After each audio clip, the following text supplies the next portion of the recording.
तो नमस्कार दोस्तों, दोबारा से स्वागत है आपका मिक्सअप इंडिया के सेकंड पार्ट के अंदर, जिसमें हम नई शिक्षा नीति के बारे में बात कर रहे हैं। तो उसके सेकंड पार्ट का ये वीडियो है। यदि फर्स्ट पार्ट नहीं देखा है तो प्लीज़ पहले उस पार्ट को ज़रूर देखिएगा। मैंने डिस्क्रिप्शन के अंदर उसकी लिंक दे दी है। तो बात करते हैं अब सेकंड पार्ट के अंदर। हम चल रहे थे सेकेंडरी स्टेज के ऊपर। सेकेंडरी स्टेज में क्या था कि मैं आपको समझाता हूँ। 5+3+3 की स्कीम थी। हम 5+3 ऑलरेडी पढ़ चुके थे। अब जो इससे नेक्स्ट वाला था 3, ये क्या है इसके बारे में समझते हैं। जी हाँ, गवर्नमेंट ने इसे कहा है सेकेंडरी स्टेज। इसे गवर्नमेंट ने कहा है। तो ये सेकेंडरी स्टेज क्या है, माफ़ कीजिएगा, हम थर्ड पार्ट भी इसके अंदर पढ़ चुके थे। अब हम बात कर रहे हैं फोर्थ पार्ट के अंदर।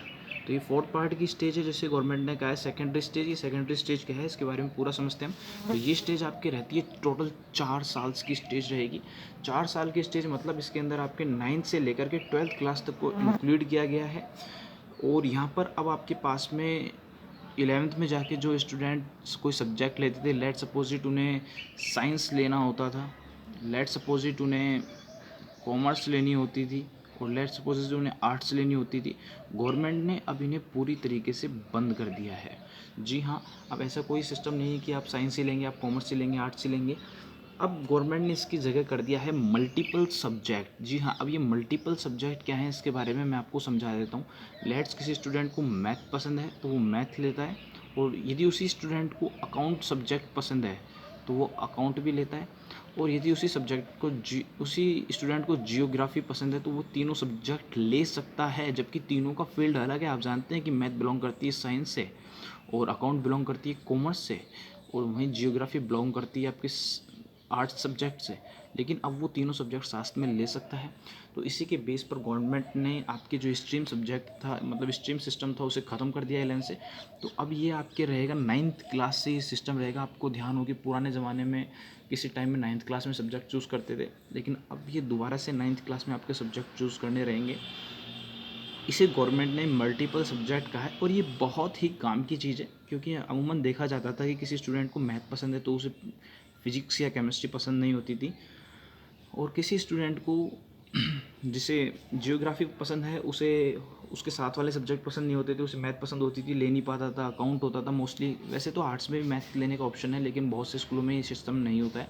अकाउंट कॉमर्स वाले को जियोग्राफी लेने का मौका कभी नहीं मिलता था। तो अब नेक्स्ट जब इसके अंदर हम बात करते हैं तो गवर्नमेंट ने एक और सिस्टम किया है, सेमेस्टर वाइज एग्ज़ाम लगा दिए गए। मतलब कि अब आपके हर मंथ्स पर, मतलब जो भी स्टूडेंट है आपके घर में, उसके 6 मंथ पर एग्ज़ाम होंगे अब उसके, यानी एवरी 6 मंथ पर एग्ज़ाम होंगे, जिसमें उसका पहला एग्ज़ाम लगेगा दिसंबर के अंदर, जैसे 9th क्लास की दिसंबर में। देन उसका लगेगा इसके अंदर फिर जाकर के जुलाई के अंदर एग्ज़ाम।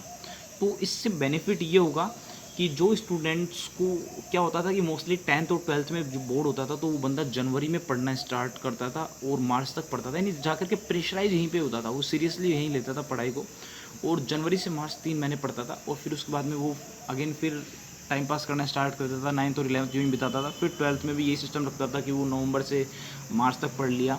इसके अलावा उसका कोई ज़्यादा प्रेशराइज नहीं होता था, वो सीरियसली पढ़ाई को नहीं लेता था, और इसका परिणाम ये होता था कि बच्चे आने वाले समय में धीरे धीरे केयरलेस हो जाते थे।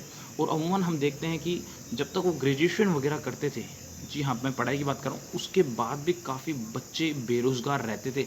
आपको ध्यान होना चाहिए कि हर साल ग्रेजुएशन करने वाले स्टूडेंट में से लगभग 80% स्टूडेंट बेरोज़गार रहते हैं। वो सब इन्हीं की देन है, क्योंकि स्टूडेंट यहाँ पर लापरवाह हो जाता था और पूरे ऐश मारता था। लेकिन अब गवर्नमेंट ने इस चीज़ को हटा दिया। गवर्नमेंट ने कह दिया कि भैया आपको 2 बार एग्ज़ाम देने होंगे, दिसंबर और जुलाई के अंदर आपको एग्ज़ाम देने होंगे, ताकि बच्चे की कंटिन्यूटी बनी रहेगी। जो समर वैकेशन का सीज़न आता था उसे अब ख़त्म कर दिया गया है। आपको बस एग्ज़ाम के बाद में मैक्सिमम 15 डेज़ का आपको वीक लीव मिलेगा। 15 डेज़ मतलब आपको सिर्फ 15 दिन ही छुट्टी मिलेगी, और कोई इसमें छुट्टी नहीं रहेगी। नेक्स्ट सेमेस्टर इसमें बाद में स्टार्ट हो जाएगा। अभी तक जो आपके 10th और 12th में बोर्ड लगते थे, अब उन्हें हटा दिया गया है। जी हाँ, गवर्नमेंट ने अब इन दोनों क्लासों में से बोर्ड हटा दिया गया। अब आप ये सोच रहे होंगे ये क्या गवर्नमेंट ने कर दिया, बोर्ड क्यों हटा दिया भैया यहाँ से, ये तो बहुत इंपॉर्टेंट थे। लेकिन मैं आपको बताता हूँ, इसकी जगह जो ईच सेमेस्टर आपके होगा वो लाइक ए बोर्ड एग्ज़ाम होगा, यानी आपका सेंटर भी दूसरी जगह आएगा हर एक एग्ज़ाम के अंदर, और आपके बोर्ड की कॉपियाँ भी सेम स्कूल से चेक नहीं की जाएगी, चाहे वो 9th क्लास हो चाहे 11th क्लास हो। अभी तक 9th और 11th क्लास में सेम स्कूल से चेक की जाती थी, अब उन्हें ट्रांसफ़र कर दिया गया कि भैया उस बाहर से ही आपको चेक कॉपियाँ कहीं और स्कूल से होगी। सेम टू सेम बोर्ड वाला सिस्टम यहाँ पर वर्क करेगा। तो ये काफ़ी अच्छी चीज़ कर दी गई है। इससे फ़ायदा ये होगा कि जो बच्चे ओनली ऑन 10th-12th में ही प्रेशराइज लेते थे, और अमूमन हम भी यही देखते थे कि हमारे घर में 10th और 12th में जाकर के बच्चा थोड़ा सा सीरियस होता था, बाकी उससे पहले 9th और 11th में तो उसे मज़े मारने होते थे। तो अब उसे वो हर 6 महीने में ध्यान रखना होगा, जहाँ भाई वो जनवरी से मार्च पढ़ 3-4 महीने एग्ज़ाम के प्रेशराइज, मतलब सीरियसली पढ़ाई को लेता था। प्रेशराइज का कहने का मीन ये नहीं है मेरा। तो अब वो क्या करेगा बंदा कि पहले ही आपके अक्टूबर से सीरियस हो जाएगा दिसंबर जनवरी के लिए, और वहीं बाद में जाकर के अप्रैल से सीरियस हो जाएगा। तो ये बहुत बेटर फंक्शन किया है। ये बाहर के देशों में भी अभी इसी के ऊपर पढ़ाई होती है। फॉरेनर एक सब्जेक्ट को पढ़ाया जाएगा, मतलब कि फॉरेनर की मैं यहाँ बात कर रहा हूँ, इंग्लिश आपको यहाँ से लेनी पड़ेगी भाई, ये डेफिनेटली ऑप्शनल रहेगा, माफ़ कीजिएगा, डेफिनेट नहीं है, ऑप्शनल रहेगा, मैंडेटरी नहीं है। इसके अलावा आप फ्रेंच पढ़ सकते हैं, कोई भी एक देश की लैंग्वेज, आप जर्मनी पढ़ सकते हैं। ये गवर्नमेंट ने इसलिए किया है कि गवर्नमेंट का कहना है कि इन फ्यूचर में क्या होता है कि कोई भी स्टूडेंट आगे जब जाके पढ़ाई करता है, काफ़ी अच्छी पोस्ट ग्रेजुएशन वगैरह, उसके बाद में वो बाहर के देश में जब जॉब करने जाता है, तो वहाँ पर उसे अमूमन देखते हैं कि उसे अलग से उनकी क्लासेस लेनी पड़ती है देश की। यदि अब आप पहले से ही उस स्टूडेंट को काफ़ी नॉलेज रहेगी, क्योंकि पीछे वो इंटर्नशिप करता हुआ वगैरह आ रहा है स्टूडेंट काफ़ी, और कंप्यूटर कोडिंग वगैरह काफ़ी जो भी इस फील्ड में जिसका वो इंटरेस्ट है, तो अब वो उसी देश के हिसाब से वहाँ की नॉलेज लेगा और वहाँ की लैंग्वेज सीखेगा, ताकि इन फ्यूचर में जाके उसके लिए काफ़ी इजी रहता है। क्रिटिकल थिंकिंग बनाई जाएगी। देखिए क्रिटिकल थिंकिंग अब यहाँ पर ये क्या है, ये मैं आपको समझा देता हूँ। मतलब कि स्टूडेंट की जो माइंड होता है ना, उसको यहाँ पर विकसित करने का मौका दिया जाएगा। मतलब पढ़ाई का थोड़ा सा यहाँ पर ज़्यादा लोड रहेगा जैसे जैसे सेमेस्टर्स बढ़ेंगे। अब हम ये नहीं कहेंगे कि भैया स्टूडेंट 9th में है 10th में, अब हम ये कहेंगे कि सेकंड सेमेस्टर में है, वो स्टेज सेकेंडरी स्टेज के सेकंड सेमेस्टर में है, 8th सेमेस्टर में है, टोटल 8 सेमेस्टर इसके अंदर रहेंगे। तो मैं क्रिटिकल थिंकिंग की बात कर रहा था यहाँ पर कि बच्चे के दिमाग को विकसित किया जाएगा, मतलब पढ़ाई को वो, ताकि डिसीज़न लेना सीख सके धीरे धीरे। अमूमन ये होता था कि हम देखते थे ग्रेजुएशन के बाद भी स्टूडेंट डिसीज़न नहीं ले पाता था कि भाई उसे करना क्या है लाइफ में, कि वो ये जॉब करे वो जॉब करे, फिर वो घर वालों से ही पूछते रहते थे कि भाई सब करें क्या, आगे करें क्या, किसी और से राय लेते रहते थे। लेकिन अब उसे पढ़ाई के जरिए खुद ही इस चीज़ के ऊपर डिपेंड बनाया जाएगा, उनके माइंड को इस टाइप से विकसित किया जाएगा। इसके लिए टीचर्स के लिए स्पेशल ट्रेनिंग प्रोग्राम भी चलाए जाने वाले, उसकी बात भी हम वीडियो में आगे करेंगे। तो चलिए बढ़ते हैं अब नेक्स्ट पार्ट की ओर, कॉलेज का सेक्शन, जो कि शायद थोड़ा बड़ा सेक्शन होने वाला है। देखिए जब नॉर्मल सी बात है कि आपके साइंस के बाद में जाकर के आर्ट्स को और फिर कॉमर्स को जब इनको ख़त्म कर दिया गया है, तो बीए बीकॉम और बीएससी का तो रोल रहता ही नहीं है, ये तो हट गए। क्योंकि जब स्टूडेंट पहले ही भाई साहब यहाँ पे जाके मिक्स सब्जेक्ट लेता हुआ आ रहा है, तो फिर इनका तो रोल रहता ही नहीं है, तो उसके लिए मिक्स हो गई ये सारी चीज़ें। तो इसके लिए गवर्नमेंट ने एक तरीका निकाला है, तो आगे बात करने वाले हैं। बीबीए और बीसीए में कुछ एक हल्के फुल्के चेंजेस किए जा सकते हैं। गवर्नमेंट ने अभी इनके ऊपर कोई राय नहीं दी है, जैसे जैसे राय आएगी मैं आपको और भी वीडियो के साथ शेयर करके ये इन्फॉर्मेशन देता रहूँगा।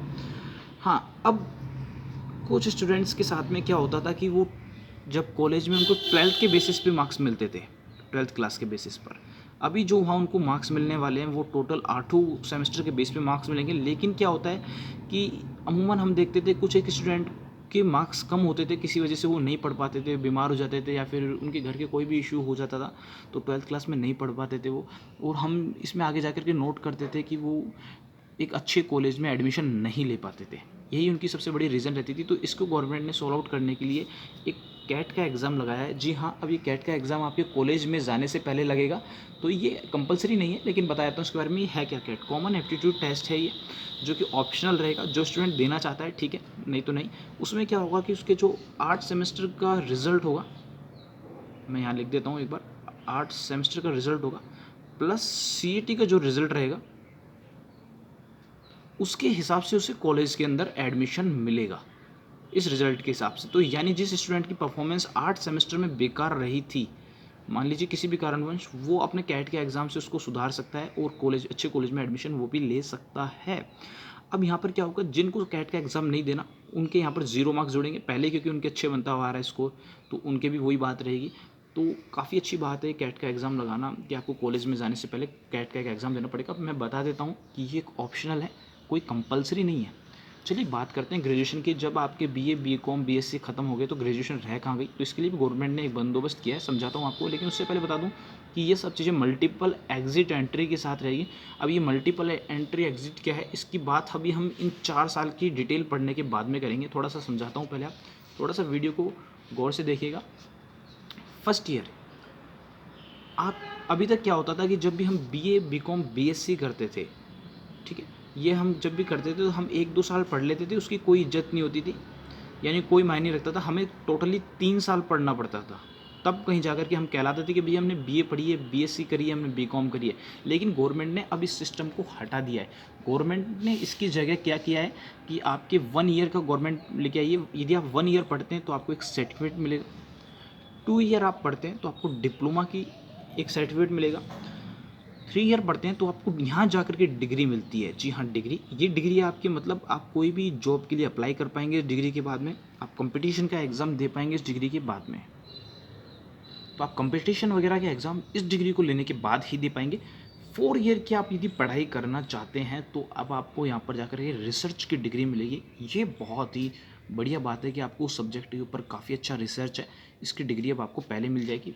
अमूमन रिसर्च की डिग्रियाँ पीएचडी वगैरह में मिलती थी, लेकिन ये गवर्नमेंट ने अच्छा किया।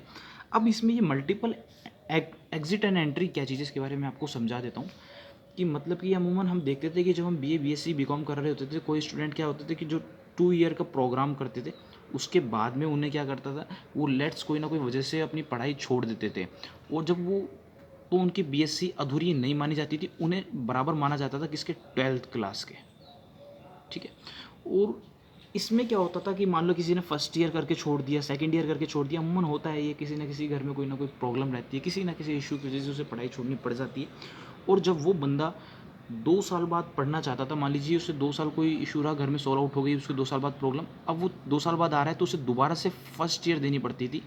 तो ये सिस्टम को गवर्नमेंट ने ख़त्म कर दिया। ऐसा नहीं है, अब आप चाहे 1 साल पढ़ें तो आपको सर्टिफिकेट मिलेगा, कि वो कह सकता है कि भैया मेरे पास ये सर्टिफिकेट है, मैंने फर्स्ट ईयर किया हुआ है। 2 साल ही पढ़ता है बंदा तो डिप्लोमा की डिग्री मिलेगी। अब मल्टीपल एग्जिट एंट्री में क्या आता है कि मान लीजिए उसने 2 साल पढ़ाई करके कोई भी अपने रीज़न, जो फैमिली रीज़न होता है, उसकी वजह से उसने पढ़ाई को ड्रॉप कर दिया। ये फैमिली रीज़न की वजह से पढ़ाई को उसने ड्रॉप कर दिया। अब वो बंदा 5 साल बाद उसकी फैमिली प्रॉब्लम्स, इशू, जो भी उसके पर्सनल इशूज़ हैं वो सही हो जाते हैं, वो 5 साल बाद अगेन आता है, तो फिर से वो 3rd ईयर से पढ़ना स्टार्ट कर सकता है, क्योंकि उसके पास में डिप्लोमा की अपनी डिग्री है। वो डिग्री दिखाएगा अपनी, माफ़ कीजिएगा, सर्टिफिकेट है डिप्लोमा का अपना, वो सर्टिफिकेट दिखाएगा और उसके बाद में वो पढ़ाई स्टार्ट कर देगा 3rd ईयर की।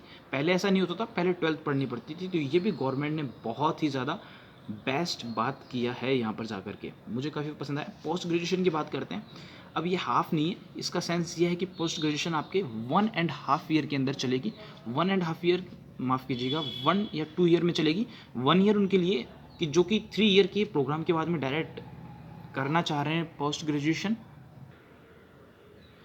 तो मतलब कैसे, जिन्होंने 3 ईयर के प्रोग्राम के बाद में रिसर्च की डिग्री नहीं की थी, तो अब वो क्या करेंगे, डायरेक्ट जाकर के उनके लिए 2 साल की आपकी पोस्ट ग्रेजुएशन रहेगी। और जिन्होंने रिसर्च की डिग्री यहाँ ले रखी थी, उनके लिए क्या होगा कि पोस्ट ग्रेजुएशन की डिग्री 1 ईयर की रहेगी। तो अब आप इसको समझ गए।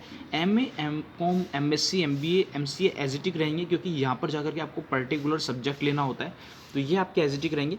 एमफिल को अब हटा दिया गया है, कि गवर्नमेंट ने इसको क्लोज कर दिया है कि उनके हिसाब से ये कोई काम की डिग्री नहीं है। पीएचडी आपके एजिटिक 4 ईयर्स का प्रोग्राम रहेगा, जो कि आप यदि करना चाहते हैं, इतनी ऊपर लेवल की पढ़ाई आपके घर से आपको परमिशंस मिलती है तो आप कर सकते हैं डेफिनेटली। अब इन जो कॉलेज के अंदर आपको मार्क्स मिलेंगे वो परसेंटेज में नहीं मिलने वाले हैं। गवर्नमेंट ने इसे भी पूरी तरीके से बैन कर दिया। अमूमन ये होता था कि कुछ बच्चों में देखा जाता था कि वो सुसाइड वगैरह कर लेते थे, क्योंकि किसी के 90 बनती थी, किसी 60 बनती थी, वो प्रेशराइज हो जाते थे, डर जाते थे। लेकिन गवर्नमेंट ने इसे हटाने के लिए क्रेडिट सिस्टम कर दिया है। अब आपको क्रेडिट स्कोर यहाँ पर दिए जाएंगे। तो क्रेडिट स्कोर आपके क्या होगा कि आपने मान लीजिए 2 साल की पढ़ाई करी और क्रेडिट स्कोर आपको मिल गए, इतने क्रेडिट स्कोर आए। अब आप कहेंगे कि नहीं, मैं तो 5 साल बाद दोबारा आ रहा था पढ़ाई करने के लिए, 3rd ईयर से स्टार्ट करता हूँ, तो फिर उन क्रेडिट स्कोर कैसे ऐड किया जाएगा। तो आपके क्रेडिट स्कोर होंगे वो क्रेडिट एकेडमी बनाया जाएगा। ये लाइक एजिटिक आपके बैंक का वर्क करेगा, ठीक है। मतलब कि ये आपके क्रेडिट बैंक्स को संभाल के रखेगा कि आपके फर्स्ट ईयर में इतने क्रेडिट्स आए थे, 2 ईयर में इतने क्रेडिट आए थे, तो आपकी क्रेडिट एकेडमी को संभाल के रखा जाएगा। विथ डिजी लॉकर ये संभाल के रखेगा आपके सारे क्रेडिट्स को। तो इसमें होगा ये कि आपके क्रेडिट्स को संभाल के रखा जाएगा। अब मान लीजिए आपके पहली बार में, मैं बता रहा हूँ एग्जांपल के तौर पे, 40 क्रेडिट आए, दोबारा आप आके पढ़ने लगते हैं, अगेन आपको 40 मिल जाते हैं, तो ये कंटिन्यूटी आपके जुड़ते हुए चले जाएंगे क्रेडिट्स। तो हिसाब से वैसे ये मैंने बताया है। अभी क्रेडिट कैसे क्या मिलेंगे इसके बारे में कोई क्लियरिफिकेशन नहीं आया है गवर्नमेंट की तरफ से। चलिए बात करते हैं अब आगे की तरफ इसमें। तो मैं बात करूँगा रिजल्ट वाले सेक्शन के अंदर रिज़ल्ट वाले सेक्शन की तरफ मैं चलने से पहले मैं आपको बता देता हूँ कि रिज़ल्ट्स के सेक्शन मतलब कि जो अभी हमने बात करी थी यहाँ पे जा कर के, मैं आपको एक सेकंड रुकिए बता देता हूँ। हाँ, यहाँ पर